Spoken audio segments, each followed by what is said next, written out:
Cancer Healer Center, a new beginning. All right, first breaking MLA Kota MLC అభ్యర్థుల్ని AP TDP ఖరారు చేసింది. కావలి Greeshma, Bidar Ravichandra, BT నాయుడికి టికెట్లు ఖరారు చేసింది.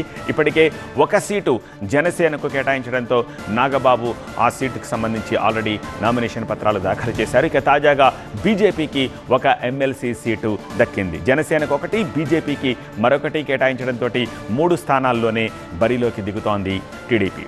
మాజీ స్పీకర్ ప్రతిభాభారతి కుమార్తె కావలి గ్రీష్మకు టీడీపీ సీట్ ఇచ్చింది. అలాగే ఎస్సీ మాల సామాజిక వర్గానికి చెందిన కావలి గ్రీష్మ, యాదవ సామాజిక వర్గానికి చెందిన బీద రవిచంద్రకు అవకాశం దక్కింది. బోయ సామాజిక వర్గానికి చెందిన బీటీ నాయుడికి సీట్ ఇచ్చారు సీఎం చంద్రబాబు.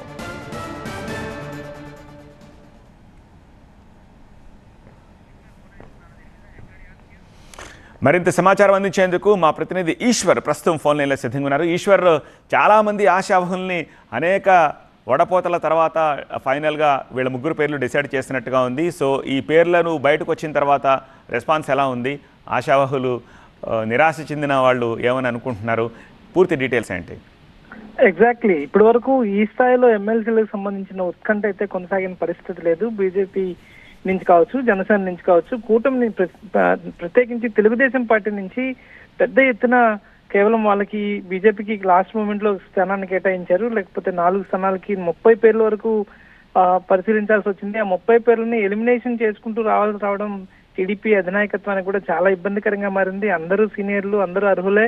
కానీ ప్రస్తుతానికి ఉన్న అవైలబిలిటీని బట్టి వీళ్ళకి అడ్జస్ట్ చేస్తున్నాం, మిగతా మీ అందరి సేవల్ని వినియోగించుకుంటాం, మీ అందరినీ తక్కువ చేసి చూస్తున్నట్టు కాదు, ఖచ్చితంగా అవకాశాలు కల్పిస్తామని నమ్మకంగా చెప్పే పరిస్థితి వచ్చింది. ఆ తర్వాత వీళ్ళని ఎంపిక చేయడంలో చాలా కీలకమైన ఫార్ములానే తీసుకున్నట్టుగా అర్థమవుతోంది. ఇది ఒక బ్లెండ్, ఇది సీనియర్లు జూనియర్ల బ్లెండ్ గా చూడొచ్చు. దీన్ని లోకేష్ టీమ్ కి సంబంధించిన టీమ్ మెంబర్ గా కావలి గ్రీష్మని చూడొచ్చు. ఎందుకంటే యంగ్ జనరేషన్ లీడరు, మాజీ స్పీకర్ ప్రతిభా భారతి కుమార్తె. ఆమెకి ఇంతకు ముందు కార్పొరేషన్ చైర్మన్ పదవి కూడా ఇచ్చారు. ఉమెన్ ఫైనాన్స్ కార్పొరేషన్ ని ఆమెకి ఇచ్చారు. ఆ తర్వాత అయినప్పటికీ మాజీ స్పీకర్ ప్రతిభా భారతి రాజాం సీట్ ని ఆశించారు. అలా ఆమె కానీ ఆమె కుమార్తెకు కానీ రాకపోవడంతో తీవ్ర నిరాశకు గురయ్యారు. ఆ సమయంలో వాళ్ళకి ఖచ్చితంగా ఎమ్మెల్సీ ఇస్తామని హామీ ఇవ్వడంతో పాటు నెక్స్ట్ జనరేషన్ ని తయారు చేయాలి కాబట్టి ఆమెకి ఇచ్చినట్టుగా అర్థం చేసుకోవాల్సిన అవసరం ఉంటుంది. అదే సమయంలో బీదా రవిచంద్రకు సంబంధించి కూడా పెద్ద ఎత్తున చివరి వరకు ఆయనకు ఊగిసలాట కొనసాగింది. ఎందుకంటే బీదా రవిచంద్ర వాళ్ళ సొంత సోదరులు ఇప్పుడు ప్రస్తుతం తెలుగుదేశం పార్టీ నుంచి రాజ్యసభ సభ్యులుగా ఉన్నారు, బీదా మస్తాన్ రావు. సో ఇట్లాంటి సమయంలో ఆయనకి వస్తుందా అన్న ఒక సమీకరణ, దాని మీద పెద్ద ఎత్తున చర్చ జరిగింది. అయితే ఆయన గతంలో తెలుగు యువత రాష్ట్ర అధ్యక్షులుగా కావచ్చు, ఇటీవల కాలంలో ఎన్నికల్లో కూడా చాలా క్రియాశీలకమైన పాత్ర పోషించారు.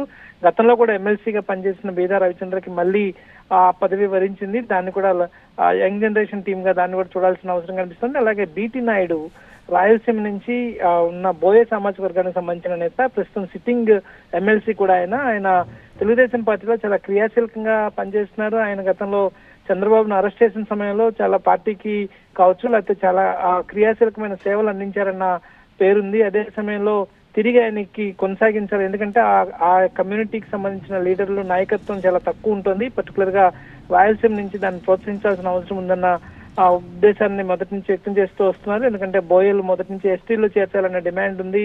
దానికి సంబంధించి కూడా ఆ ఇష్యూని కూడా అడ్రస్ చేయాల్సిన నేపథ్యంలో ఆయనకి మళ్ళీ అవకాశం దొరికింది. అయితే దానికి పెద్ద ఎత్తున సీనియర్లు అయితే ఎక్స్పెక్ట్ చేశారు. చాలా మంది పదవులు రాని వాళ్ళు కొంత అసంతృప్తిగా ఉన్నా భవిష్యత్తులో మళ్ళీ వాళ్ళకి అవకాశం కల్పిస్తామని చెప్పి హామీ లభించడంతో ప్రస్తుతానికి అందరూ కలిసి ముందుకు వెళ్తున్న నేపథ్యం కనిపిస్తుంది. రేపు అందరూ నామినేషన్ వేసేందుకు సిద్ధమవుతున్న పరిస్థితి కనిపిస్తుంది. Right Eshwar. Cancer Healer Center, a new beginning.